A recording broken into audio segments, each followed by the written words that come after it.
성경 봉독하겠습니다. 고린도후서 13장 5절 말씀입니다. 너희는 믿음 안에 있는가? 너희 자신을 시험하고 너희 자신을 확증하라.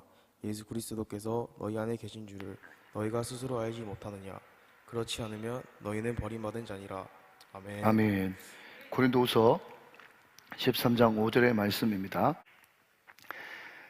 제가 새 가족이 오면 꼭 하는 말이, 저는 목사입니다. 저는 목사니까 당연히 믿을 구석이 있겠지요. 그런데 코로나가 몇 달도 아니고 3년 동안 계속되니까 제 마음속에도 참 불안하고 염려되는 것이 가끔씩 있었습니다. 그런데 믿는 구석이 없는 사람들은 이 불안한 시대 때 어떻게 사는지 모르겠습니다. 그렇게 이야기하면요, 모든 새 가족들이 고개를 끄덕끄덕 하면서 다 공감을 하시더라고요. 여러분, 그렇지 않습니까? 우리가 코로나 팬데믹, 어떤 사람들은 그냥 작은 자본을 가지고 장사하시는 소상공인들이 가장 어려움을 겪었다. 맞는 말입니다. 그런데 못지않게 교회도 얼마나 염려를 많이 하고 걱정을 많이 하고 위기에 있는 줄 모릅니다. 많은 사람들이 이러다가 교회 존재 자체가 흔들리는 거 아니냐, 그런 생각에 많은 목사님들이 염려하고 걱정하고 두려워하고 불안해했습니다. 그러나 여러분, 반대로 어떤 교회는요, 오히려 이럴 때 잘 됐다, 차라리 한국교회 거품에 빠져야 된다, 우리 교회도 부품하게 생각하는 것을 싹 내려놓고 다시 원점으로 돌아가야 된다. 심지어 어떤 분은 다시는 한국교회가 코로나 이전으로 돌아가면 안 된다. 아멘? 이 말은 무슨 말인가 하면, 이전처럼 회복돼야 된다, 그 말이 아니라 이전 모든 것을 잊어버리고 이번 코로나 팬데믹 이 기회를 계기로 말미암아서 새로워져야 된다, 회복돼야 된다, 더 뜨겁게 돼야 된다, 그렇게 다 이야기하면서 오히려 긍정적으로 생각하시는 그런 목사님도 있더라고요. 여러분, 이 둘 차이가 무엇 때문에 그렇게 했습니까? 여러분, 그 믿음에 확신이 있는 그 말씀을 하신 목사님들은요, 허풍이 심해서 그렇습니까? 아니면 근본 태어난 게 긍정적이어서 그렇습니까? 아닙니다. 그분 마음속에 예수님이 계시고 그분 마음속에 믿음이 있는 거예요. 어떤 믿음요? 코로나 아니라 코로나 할아버지가 온다고 할지라도 여전히 주님은 우리와 함께 계시며, 하나님은 나를 사랑하시고 우리 공동체를 사랑하시며 우리 공동체를 향한 놀라운 계획을 가지고 계십니다. 이것을 확신하는 사람들은요, 세상이 확 뒤집히고 설사 순교를 앞에 둔다고 할지라도 뚜벅뚜벅 자기의 길을, 십자가의 길을, 좁은 길을 무수의 뿔처럼 그냥 걸어가고 행진해 나가는 것입니다. 이것이 바로 믿음이고 내 안에 예수님이 계신 증거다 하는 것이죠. 여러분, 요한복음 11장에 보면 유명한 말씀이 나오죠. 그 말씀이 요한복음 11장 25절 26절의 말씀입니다. 앞으로 한번 보실까요? 예수께서 이르시되 나는 부활이요 생명이니, 많이 들어보셨죠? 부활절날 나를 믿는 자는 시작 죽어도 살겠고, 26절 무릇 살아서 나를 믿는 자는 영원히 죽지 아니하리니 이것을 내가 믿느냐? 유명한 말씀이에요. 부활에 대한 소망의 메시지죠. 여러분, 저는요, 장례식에 가서 이 메시지만 전가하면 힘이 불뚝불뚝 솟고 정말 천국의 소망과 부활의 소망으로 새롭게 되는 것을 보게 됩니다. 자, 그런데 여러분, 이 말씀이 어떤 배경에서 나온지 아시죠? 예수님이 사랑하셨던 나사로 가정, 거기에 언니가 마르다고 동생이 마리아인데 말이죠. 이 마리아는 예수님의 머리에 항료값을 끼워 부은 그 마리아입니다. 그런데 오빠 나사로가 죽게 되었어요. 그런데 아무리 예수님께 기별을 해도 예수님께서 점점 늦추시더니 급기야 자기 오빠 나사로가 죽은 지 나흘 되는 그때에, 송장 냄새가 썩어 진동하는 그때에 예수님이 오십니다. 마르다가 예수님을 보는 순간 너무 반가웠는지 기뻤는지 아니면 섭섭했는지 서운했는지 뭐라고 이야기하는가 하면, 주님께서 여기 계셨다면 우리 아빠가 죽지 않았겠습니다, 그렇게 이야기한단 말이죠. 요한복음 11장 21절 다 찾아보시면 됩니다. 제가 지금 성경을 지금 내러티브 이야기를 좀 풀어내고 있는 거예요. 그때 그 이야기를 들으시고 우리 예수님께서 숨도 한 번 안 참으시고 뭐라고 얘기하는가 하면 내 오라비가 살아나리라, 그렇게 이야기했어요. 그 이야기를 듣고 마르다가 또 뭐라고 이야기하는가 하면요, 이렇게 이야기합니다. 자, 여러분 성경 같이 한번 보실까요? 요한복음 11장 24절 말씀 제가 인용합니다. 마르다가 이르되, 잘 보세요. 마지막 날 부활 때에는 다시 살아날 줄을 내가 아나이다. 그랬어요. 여러분, 이 신앙이 진짜예요, 가짜예요? 진짜예요. 여러분, 그 당시 예수님은 이단 비슷한 젊은 청년이었거든요. 이제 나이 30살이에요. 그런데 그 예수님을 자기 주님으로 믿고 마지막 부활 때에 나도 부활할 줄 믿습니다라고 고백하는 것은 보통 신앙이 아니라 대단한 신앙이에요. 여러분, 이 이야기를 듣고 나서 우리 예수님께서 25절, 26절 나는 부활이요 생명이니 그 이야기를 하셨단 말이죠. 그 이야기를 하신 다음에 마르다가 또 위대한 고백을 그 다음 절 요한복음 11장 27절에서 이렇게 이야기를 하고 있어요. 한번 답을 보실까요? 이르되 주여 그러하이다. 주는 그리스도시요 세상에 오시는 하나님의 아들이신 줄 내가 믿나이다. 그랬어요. 자, 여러분 좀 띄워놓으시고, 마르다가 예수님을 뭐라고 불렀어요? 주님이라고 불렀어요. 주는 그리스도라고 고백했어요. 하나님의 아들이심을 내가 믿는다고 고백했어요. 이것은요, 충분히 구원받기에 합당하고 넉넉한 믿음인 거예요. 인정하시면 아멘. 그런데 여러분, 제가 이 연사가 말이죠, 정말 두 주먹을 불끈 쥐고 또 외치고 싶은 것은, 여러분 핵심이 이겁니다. 들어보시죠. 마르다가 예수님의 부활도 믿고 예수님을 주님이라고 고백도 하고 그리스도라고 고백하기도 하고 하나님의 아들이라고 고백함에도 불구하고, 여러분 대답하셔야 됩니다. 속으로도. 지금 마르다가 웃고 있어요? 울고 있어요? 기뻐요? 슬퍼요? 낭망하고 있어요? 펄쩍펄쩍 뛰고 있어요? 여러분, 이게 문제라는 거예요. 오늘 메시지의 핵심이 이겁니다. 여러분, 제가 세례 교육할 때요, 기계처럼 앵무새처럼 계속 반복하는 게 뭡니까? 신앙의 핵심 교리예요. 성도님, 믿음이라는 것은 두 가지 요소를 가지고 있어야 됩니다. 하나는 믿음의 대상이 있어야 돼요. 우리 믿음의 대상은 하나님, 예수님, 성령님입니다. 할렐루야. 그리고 믿음의 내용이 있어야 되는데, 믿음의 내용은 손가락 5개 내보세요. 어이, 손가락 5개 내보세요. 따라 하셔야 됩니다. 나심, 죽으심, 부활하심, 성천하심, 다시 오심. 이 오심을 믿어야 우리가 예수를 믿는 것입니다. 예수님의 나심, 예수님의 죽으심, 예수님의 부활하심, 예수님의 성천하심, 예수님의 다시 오심. 그 앞에 나를 위하여 라고 하는 말이 관로에 생략되어 있습니다. 예수님이 날 위해 나시고 날 위해 죽으시고, 할렐루야, 날 위해 부활하시고 날 위해 성천하시고 날 위해 다시 오시는 이 오심을 믿을 때 우리의 믿음은 완벽한 믿음이 됩니다. 그렇게 이야기하거든요. 그런데 이 오심을 4가지로 줄이면 사도신경. 전능하사 천지를 만드신 하나님 아버지를 내가 믿사오며 그 외아들 우리 주 예수 그리스도를 믿습니다. 이게 믿음의 대상이거든요.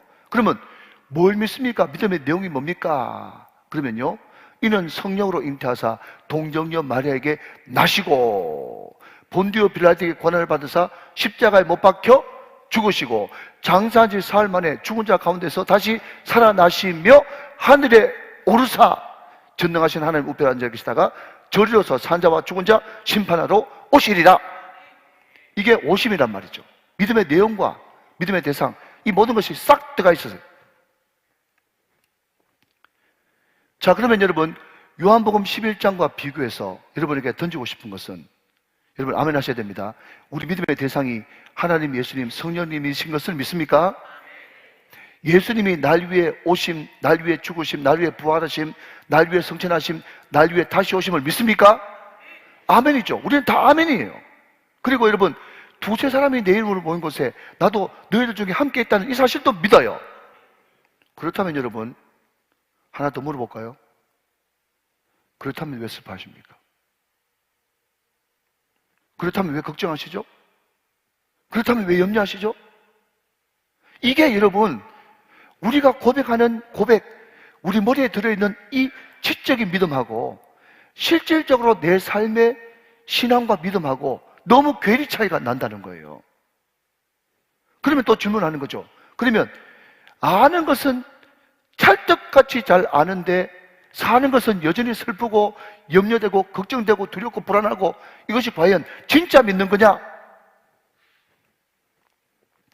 라는 질문을 오늘 진지하게 한번 해보시길 바랍니다. 왜냐하면 사도 바울이요, 너희 안에 진짜 믿음이 있는가 확증하라 그랬어. 이 말을 다른 말로 바꾸면 네 안에 진짜 예수님이 계시다면, 네 안에 진짜 예수님이 함께 계시다는 것을 진짜 네가 확증한다면 그렇게 살 수가 없다는 거죠. 그렇게 살 수가 없다는 거죠. 그게 마치 뭐와 같는가 하면 네모난 세모랑 같은 말이에요. 이해가 되시면 아멘. 그건 있을 수 없는 일이라니까요. 예수님이 내 안에 계신데 난 여전히 불안하고 슬프고 두렵고 짜증나고 싸우고 다투고, 이게 있을 수가 없다 하는 것입니다.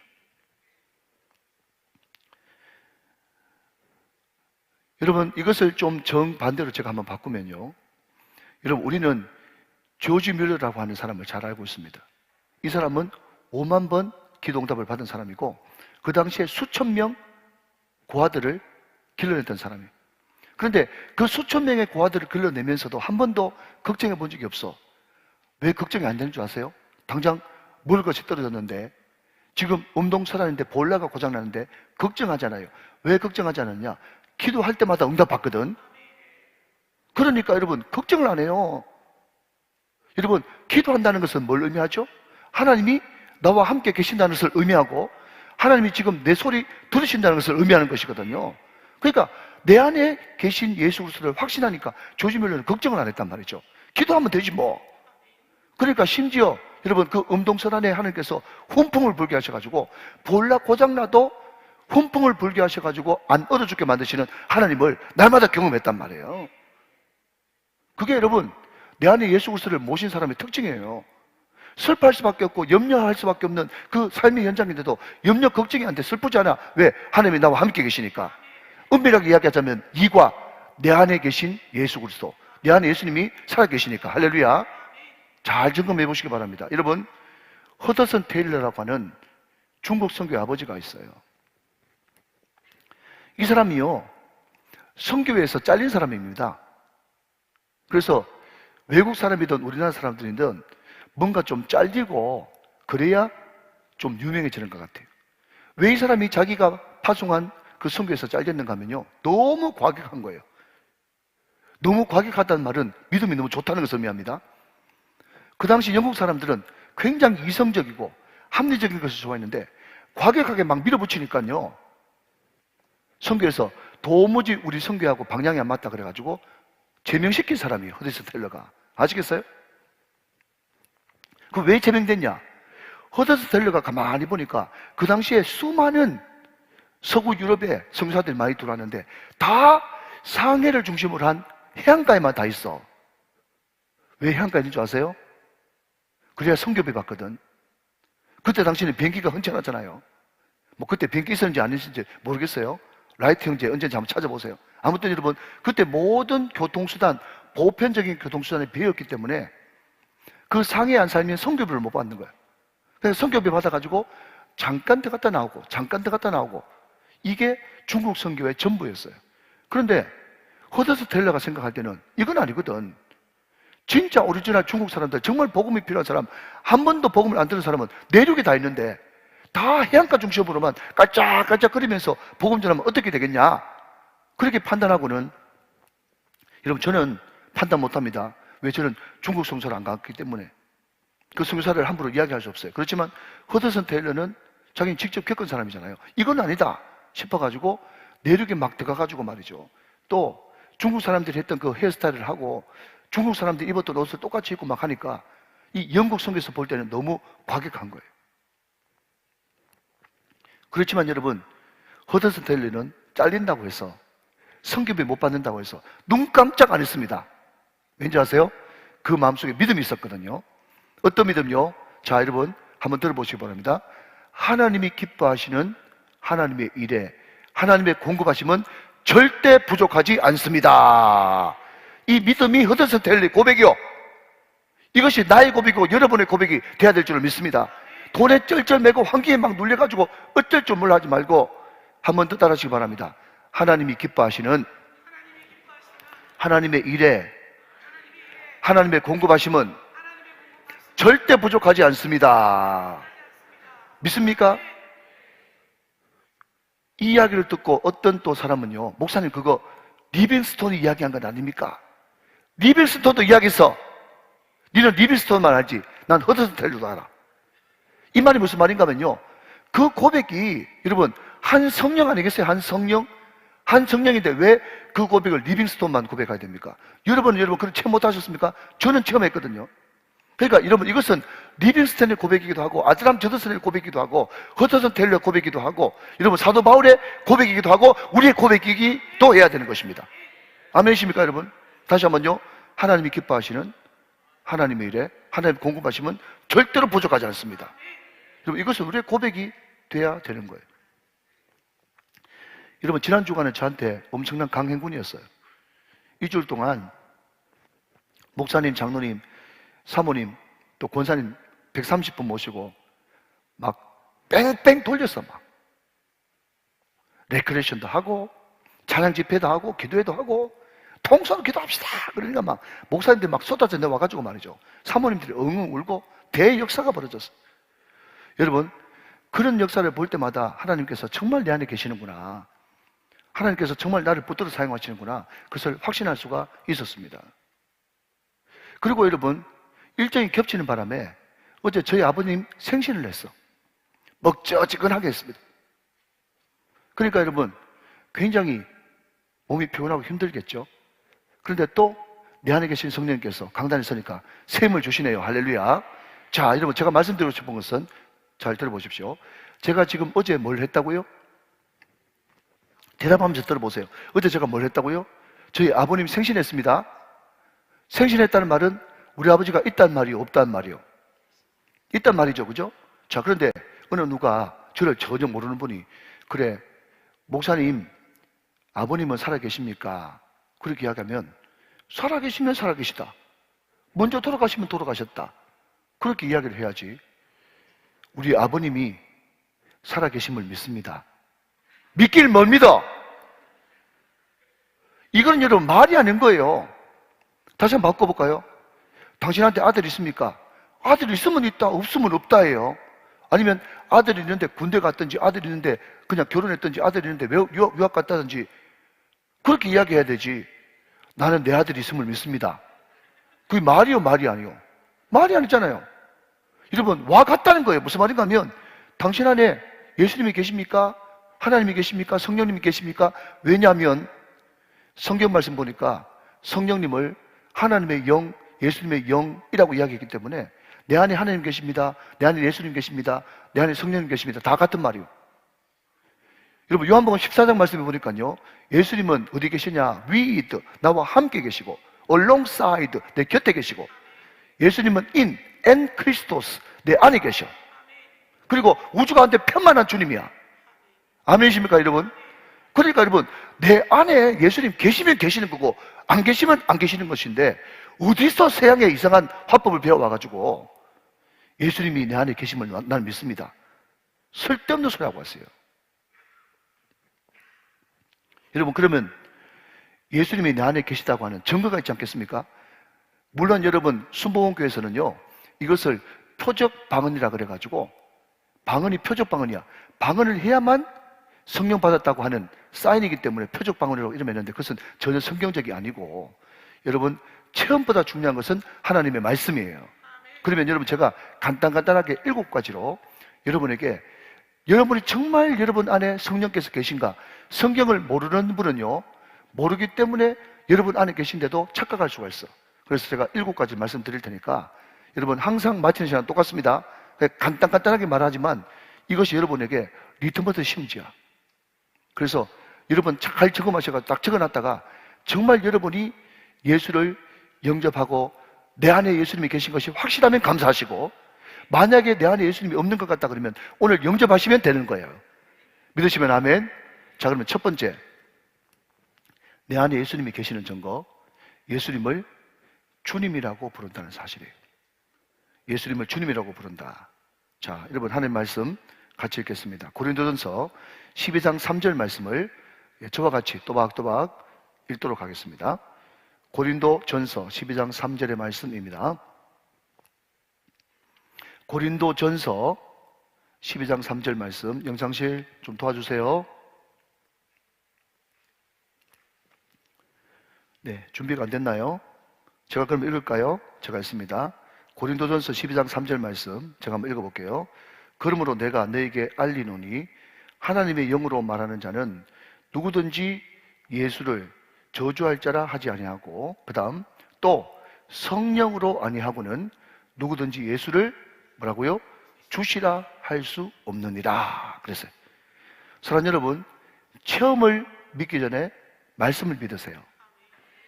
성경에 분명히 우리 안에 성령께서 계시지 않으면 예수님을 뭐라고? 주님이라고 부를 수 없다 그랬어요. 여러분, 이 말씀을 믿습니까? 여러분, 제 기억으로 초등학교 때인데, 초등학교 때 학교 게시판에도, 교실 게시판에도 그때 뭐 하려고 그렇게 했는지 모르겠지만 세계 4대 성인 해가지고요, 부처, 공자, 소크라테스, 그리고 예수 그려놨어요. 저는 그때만 해도 예수를 안 믿었기 때문에 예수를 세계 4대 성인의 한 분 정도 알았죠. 그러나 여러분, 내가 예수님을 믿고 나서 누가 강요한 것도 아니고 누가 가르쳐 준 것도 아닌데 자연스럽게 예수님을 주님이라 부르고 그분만이 유일한 구원자라고, 그리스도시라고 확신하더라고요. 사랑하는 여러분, 주여 부르는 것이 아무것도 아닌 것 같아도 장난으로 부르면 안 되지만 여러분이 진심으로 하나님은 나의 주님이십니다 라고 고백하는 이것이 성령으로 말미암아 그렇게 된 줄로 믿으시기 바랍니다. 우리 교회는 좀 덜한데 제가 바깥에 집회를 나가지 않습니까? 그리고 지금 여기서 말하지만 제일 어려운 자리가 어떤 자리인가 하면 목사님, 장로님이 앉아 계신 자리에서 레크레이션을 인도하고 기도에 인도하는 거 정말 어려워요. 그분들이 한 번도 그렇게 안 해봤으니까 팔짱을 딱 끼고, 예 목사, 냉장고가 여기 있으니 나를 녹여보라, 그렇게 이야기하면서 전혀 반응하잖아요. 그런데 우리 노예에 유독히 안 웃으시고 재미없는 목사님 한 분이 계시거든요. 그런데 그분이 마지막에 제가 마이크를 대면서 목사님, 이번 선교대면 수양회에 소감을 한마디 하시죠. 그랬더니요, 그분이 놀라운 고백을 합니다. 나는 내 목사를 통해서 예수 믿어도 이렇게 재미있을 수 있다는 것을, 재미있을 수 있다는 것을 처음 알았다는 거예요. 여러분, 예수 믿는 것이 재밌습니다. 그래서 제가 가이드한테 뭐라고 얘기했는가 하면, 가이드님, 우리는 술 안 먹어도 술 먹은 사람보다 춤 더 잘 추고, 술 안 먹어도 술 먹은 사람보다 노래 더 잘 부릅니다. 그랬어요. 그게 성령이 취해서 그런 거예요. 성령의 세수에 취했기 때문에 그 주님이 기뻐하면 나도 같이 기뻐 뛰놀 수 있는 거죠. 할렐루야. 자, 두 번째, 예수님이 내 안에 계신 증거 두 번째는요, 하나님을 아버지라고 부릅니다. 하나님을 아버지라고 불러요. 중요한 말씀, 로마서 8장 15절 16절 말씀을 같이 보겠습니다. 로마서 8장 15절 16절 말씀. 너희는 다시 무수하는 종의 영을 받지 아니하고 양자의 영을 받았으므로 우리가 아빠 아버지라고 부르짖느니라. 성령이 친히 우리의 영과 더불어 우리가 하나님의 자녀인 것을 증언한다 그랬어요. 자, 여러분, 여기에 두 가지 영이 나옵니다. 15절 말씀 한 번 더 띄워주시면, 무서워하는 종의 영, 다시 말하면 세상 영을 의미하고 있고, 하나는 아들의 영, 양자의 영이 있어요. 우리가 하나님을 하나님 아버지 내지는 아버지라고 부르는 가장 큰 이유는 내 안에 양자의 영 대신 성령께서, 예수의 영이, 하나님의 영이 우리 가운데 거하기 때문에 하나님을 아버지, 좀 더 엄밀하게 이야기하면 아빠, 아버지라고 부를 수 있는 거예요. 여러분, 이것이 얼마나 큰 특권인지 아십니까? 여러분, 구약 성경을 다 한번 보십시오. 그 기도의 사람, 기도를 너무 많이 해가지고 시편의 주옥 같은 기도문이 나와 있는 그 다윗도 한 번도 하나님을 아버지라고 부른 적이 없어. 여호와여, 내가 주님을 사랑합니다, 여호와라고 불렀지 아버지라고 부른 적이 한 번도 없어. 구약의 물 어떤 사람도 하나님을 아버지라고 못 불렀습니다. 아브라함도, 요셉도, 다니엘도, 다윗도 다 마찬가지예요. 왜? 그 아버지는 예수님만 부를 수 있는 이름이었거든요. 그런데 예수님만 부를 수 있는 하나님 아버지를 우리도 예수 믿고 성령 받고 성령이 내 안에 들어와 계심으로 말미암아 우리도 하나님을 아버지라고 부를 수 있는 특권을 받았습니다. 그 특권이 있기 때문에 너희는 무엇을 먹을까, 무엇을 마실까, 무엇을 입을까 염려하지 마라. 그것은 다 아버지 없는 고아 이방인들이 구하는 것이요, 너희 하늘 아버지께서 너희에게 무엇이 있어야 될 줄 이미 아신다고 그랬어요. 할렐루야. 하나님을 아버지라고 부르는 것이 얼마나 큰 특권인지. 여러분, 어떤 큰교회 목사님이 말이죠, 군대 가게 됐어요. 옛날 이야기죠. 근데 그때 군대는요, 지금처럼 18개월 이런 거 아니에요. 여러분 혹시 그 노래 아십니까? 우리 어른들은 아실 텐데. 3년이라는 시간 동안, 이런 노래가 옛날에 있었어요. 옛날에는 여러분 꼬박 만 3년 36개월, 저는 30개월 근무를 했거든요. 제 아들이지만 그냥 18개월 이런 거는 정말 18개월이에요.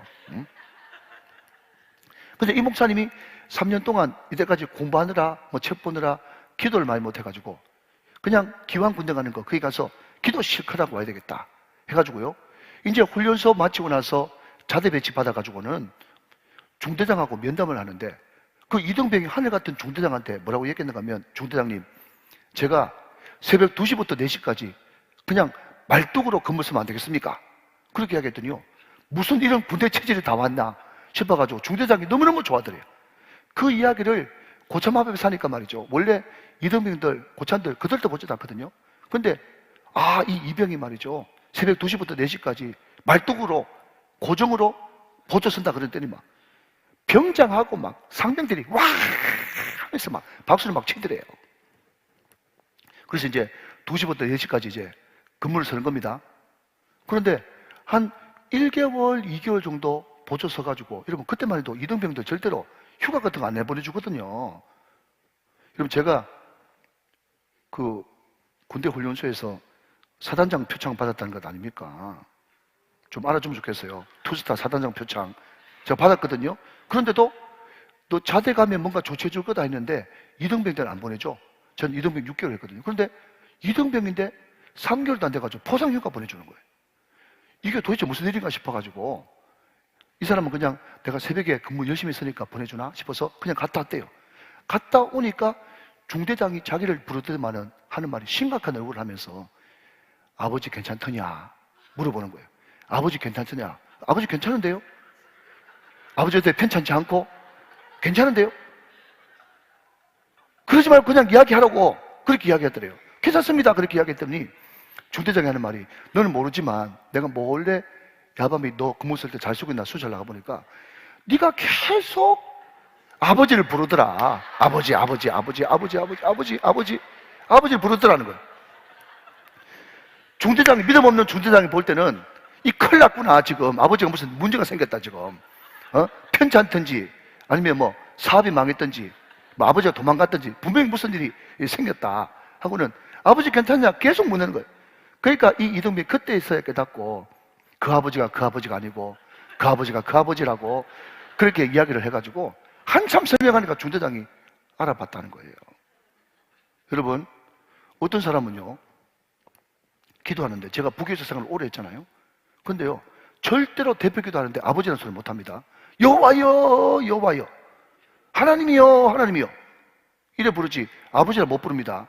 여러분 우리가 그냥 하나님을 아버지라고 부를 수 있다는 이게 얼마나 큰 능력인데, 아멘이십니까 여러분? 내 안에 성령께서 계신다고요? 그러면 하나님을 둘째로 아버지라고 부를 수 있습니다. 세 번째는요, 하나님을 내 안에 주로 모실 때는요 어떤 일이 벌어지는가 하면 항상 하나님의 은혜를 깨닫습니다. 항상 하나님의 은혜를 깨달아요. 그전에는 은혜 감사 그런 거 전혀 몰랐는데 모든 것이 다 하나님의 은혜로 됐다는 것을 이 사람은 고백하게 된다는 것입니다. 자, 여러분 고린도전서 2장 12절 말씀 같이 한번 보도록 하겠습니다. 고린도전서 2장 12절, 우리가 세상의 영을 받지 아니하고, 자 세상의 영이 나왔어요. 오직 하나님으로부터 온 영을 받았으니 이는 우리로 하여금 하나님께서 시작 우리에게 은혜로 주신 것들을 알게 하려 하십니다. 그래서 예수 믿는 사람이 가장 많이 쓰는 것이 다 은혜입니다, 감사합니다, 이런 말을 제일 많이 쓰는 것은, 옛날에는 은혜 감사 무슨 그런 이야기를 해, 내가 최선을 다해서 열심히 노력해서 내가 그렇게 한 건데 이렇게 이야기하지만 성령을 받으면 모든 것이 다 하나님의 은혜라는 것을 고백하게 된다는 거죠. 자, 인사 시간 들어왔습니다. 옆에 분들에게 이렇게 인사합시다. 다 하나님의 은혜입니다. 한번 인사하시기 바랍니다. 다 하나님 은혜예요. 감사하죠. 이게 성령께서 계시는 세 번째 증거라는 겁니다. 자, 네 번째 증거는 뭔가 하면 성령님 그분이, 성령 하나님 그분이 내 안에 계시기 때문에 그분은 항상 우리들에게 용서하게 하고 또 사랑하게 한다 하는 것입니다. 자, 성경 말씀 한번 먼저 볼까요? 요한 1서 4장 12절 13절 말씀입니다. 자, 이게 여러분 중요한 리트머스 시험지나 똑같으니까 잘 보셔야 됩니다. 자, 같이 한번 읽어보죠. 이번에는 시작. 어느 때나 하나님을 본 사람이 없으되 만일 우리가 서로 사랑하면 하나님이 우리 안에 계시고 그의 사랑이 우리 안에 온전히 이루어지느니라. 그의 성령을 우리에게 주심으로 우리가 그 안에 거하고 그가 우리 안에 거하시는 줄을 아느니라 그랬습니다. 여러분, 우리가 서로 사랑하면 사람들이 내가 예수님의 제자라는 것을 알게 된다. 그리고 내 안에 용서하고 싶은 마음, 사랑하고 싶은 마음이 막 생기면 아, 성령께서 감동하시는구나. 그것을 느끼라는 거예요. 여러분, 옛날에는요, 용서, 사랑, 왜 내가 용서를 구해야 되는데? 내가 왜 사랑을 해야 되는데? 여러분, 저도 처음 초창기 때 말이죠, 결혼하고 나서 저 아내한테 막 부탁 겸 강요한 게 뭔지 아십니까? 여보, 나는 설교자야. 설교할 때 아내하고 싸우고 하면 설교가 되겠어? 그러니까 절대로 나한테 잔소리할 일이 있으면 설교 끝나고 나서 하라고. 그렇게 이야기하고 나서 설교 전에 저한테 잔소리하면 막 회개하라고 내가 큰 소리 막 쳤어요. 그래가지고 사모하겠냐고 하면서 저 큰 소리 막 쳤다니까요. 나를 화내게 만들지 마라. 설교 앞두고 있는데 막 그래가지고 우리 집사람이 막 파리해주고 그랬다고. 근데 여러분, 요즘에는 제가 먼저 용서를 구합니다. 용서를 구해요. 그런데 여러분, 정말 중요한 말인데 잘 들으십시오. 내가 먼저 손 내밀고 용서를 구하면 그 상대편도, 그죠? 내가 더 잘못했죠. 내가 더 잘못한 것이 더 많습니다. 그렇게 이야기할 거라고 기대하지 마세요.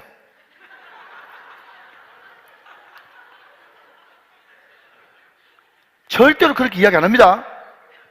그것 때문에 사람들 자꾸 유혹받고 더 화가 나요. 여러분이 잘못한 것 하나도 없는데 성령께서 자꾸 감동하시니까 잘못했습니다. 그냥 용서해 주십시오. 그렇게 이야기하면요, 상대방에서 뭐라고 하는지 아세요? 알았으면 됐어요. 알았으면 됐어요. 그런다니까. 그게 세상 사람이에요. 내가 여러분 실망할까 싶어서 미리 말씀드리는 거예요. 그러니까 그런 것을 막 당하고 나면요, 절대로 내가 먼저 사과 안 한다. 내가 먼저 용서 안 구한다. 그렇게 다짐을 했건만, 여러분, 끝까지 그 싸움에서 이기려고 그러면요, 반드시 해야 될 것은 기도하면 안 됩니다. 기도하면 안 돼요. 기도를 하게 되면요, 이전까지는 한 번도 그런 일이 없었는데 내 안에 성령께서 계시고 기도하기 시작하면 나도 모르는 옛날에 잊어버렸던 찬양이 막 떠오르는 거예요. 내가 먼저 손 내밀지 못하고 내가 먼저 용서하지 못하고, 이런 찬양이 왜 떠오르는지 안 떠올라야 되는데, 그래서 내가 먼저 용서를 구하고 먼저 사랑하는 은혜를 잊게 된다는 거예요. 여러분, 계속 내 마음속에 용서해라, 네가 먼저 사랑해라, 네가 먼저 손 내밀어 주라, 이런 마음이 들거든. 그 마음속에 누가 계시다고요? 성령님이 계시다는 것을 확신하라. 할렐루야. 자, 다섯 번째입니다. 다섯 번째는요, 성령이 내 안에 근심하심이 느껴집니다. 자, 성경 말씀 또 하나 볼까요? 에베소서 4장 30절 말씀을 같이 한번 보도록 하죠. 자, 저와 또 같이 읽어요. 시작. 하나님의 성령을 근심하게 하지 말라. 그 안에서 너희가 구원의 날까지 인치심을 받았느니라. 내 안에서 성령께서 탄식하면서 근심한다는 거예요. 여러분, 예를 들어서 우리 장로님이나 집사님, 권사님이 목사님, 이번에 큰일 하셨는데 우리 교육자님들하고 식사 한번 하십시오 하면서 봉투를 하나 줬다고 예를 들어 보십시다. 간에 보니까 30만 원이 들었어요. 정말 많이 주셨네 하면서 우리 교육자들 싹 다 데리고 고깃집에 갔어. 고깃집에 갔는데 하필이면 29만 5천 원밖에 안 나왔어. 근데 여러분, 나도 모르게 그 5천 원을 내가 잊어버리고 그냥 내 주머니 안에 넣어버렸어. 근데 하나님께서는요, 5천 원이든 1천 원이든 100원짜리 하나라도 내 마음속에 근심이 생기는 거예요. 너 그거 다 교육자들하고 고기 먹으라고 준 건데 왜 너 남기지? 그런 생각이 들면서 그 이후부터는 제가 항상 30만 원 주시면 우리 교육자들한테 커피를 하나 더 사주든지 아니면 고기를 억지로 먹이든지 해가지고 35만 원을 맞춥니다. 그래야 내 마음속에 자유함이 있어요. 여러분, 돈 5만 원이 문제가 아니고 저는 딱 싫어요. 그런 거. 일절 그런 거 싫어요. 여러분, 제가 도덕적이기 때문에 그렇습니까? 제가 더 인격이 갖춰지고 여러분 윤리적이기 때문에 그렇습니까? 아닙니다. 단돈 5천이라도 하나님 앞에 그런 거 딱 싫은 거예요. 왜? 내 마음속에 근심이 되니까 싫은 거죠. 내 마음속에 여러분 주님이 같이 계시는데 주일날 여러분 교회 빼먹고 동창들하고 여러분 개원들하고 온천 가라고 시키시던가요? 온천을 하면서도 계속 불안한 거예요. 내가 이러다가는 비누에 미끌려가지고 넘어지지. 그 생각이 들면서 계속 마음속에 불안한 거예요. 여러분, 그 불안함, 그게 여러분 신앙이 잘못돼서 그런 게 아니고 여러분 기복주의라서 그런 게 아니고요. 성령께서 마음속에 탄식하고 계시고 기쁘지 않다고 그러니까 성령님이 지금 교회 가가지고 예배드리고 찬양하고 기도하고 말씀드려야 되는데 온천했다고 말씀하니까 성령님 자체가 불편하신 거예요. 사랑하신 여러분, 결단코 성령을 근심하게 하지 마시기 바랍니다. 성령께서 말씀하실 때 뜨끔뜨끔 따끔따끔 하거든 소멸치 말고 낙심치 말고 여러분 순종하게 되시기를 주님의 이름으로 축원합니다. 자, 6번째입니다. 6번째로 내 안에 성령께서 계시는 분은요 하나님의 소원을 품습니다. 하나님께서 그 마음속에 소원을 주세요. 유명한 말씀이죠. 빌립보서 2장 13절 말씀을 같이 보겠습니다. 빌립보서 2장 13절 저와 같이 읽어요. 시작. 너희 안에서 행하시는 일은 하나님이시니 자기의 기쁘신 뜻을 위하여 너에게 소원을 두고 행하게 하시나니 그랬습니다. 여러분 찰스 피니의 유명한 말이 있습니다. 하나님께서 그 사람에게 어떤 큰 일을 행하시기 전에 항상 그 마음에 기도할 소원을 먼저 부어주신다 그랬어요. 여러분 우리가 예수 믿고 나서 은혜 받고 나면요 자꾸 하나님이 어떻게 하면 기뻐하실까? 내가 어떻게 하면 하나님께서 좋아하실까? 그게 관심을 가지게 되고 자꾸 내 물질을 하나님의 필요를 채우고 성사의 필요를 채우고 교회의 필요를 채우고 하나님 나라와 영광을 위해서 여러분 드렸지만 또 드리고 하는 그런 역사가 계속 나타나는 것은 항상 하나님께서 그 마음속에 기쁘신 소원을 계속 주시기 때문에 그런 역사가 벌어지는 거예요. 마지막 7번째입니다. 예수님을 그 마음속에 모시고 사는 사람은요 반드시 그 마음속에 전도할 마음을 부어주십니다. 전도할 마음. 옛날에는 전도 그러면요 왜 남한테 자꾸 폐를 끼쳐? 왜 남이 싫다는 짓을 자꾸 해? 그랬는데요 자꾸 잃어버린 영혼에 대한 부담감이 생기면서 1년에 한 번씩 돌아오는 우정의 만남의 축제 때 여러분 최소한 우리 우정교회 교인들은요 성도님들은 못 먹으시고 오시더라도 못 모시고 오시면 부끄러운 줄 알아. 그리고 어떻게 하든지 우정만남의 축제 때는 아니라고 할지라도 연중 내내 내 주변에 있는 사람들에 대한 거룩한 부담을 가지고 계속 기도하는 그런 역사가 일어나게 됩니다. 자, 여러분 이제 다 앞으로 보시죠. 자, 허리를 고쳐 한번 세워보세요. 여러분 오늘 7가지보다 100가지, 1000가지, 10,000가지도 되겠죠. 그럼에도 불구하고 오늘 7가지라도 잘 기억하셨다가 정말 내 안에 성령께서 계신지 스스로 확정하고 시험해야 되는 거예요. 그렇지 않으면 너희가 버림받은 자예요. 내 안에 성령께서 계시지 않으면 우리는 구원 못 받았어요.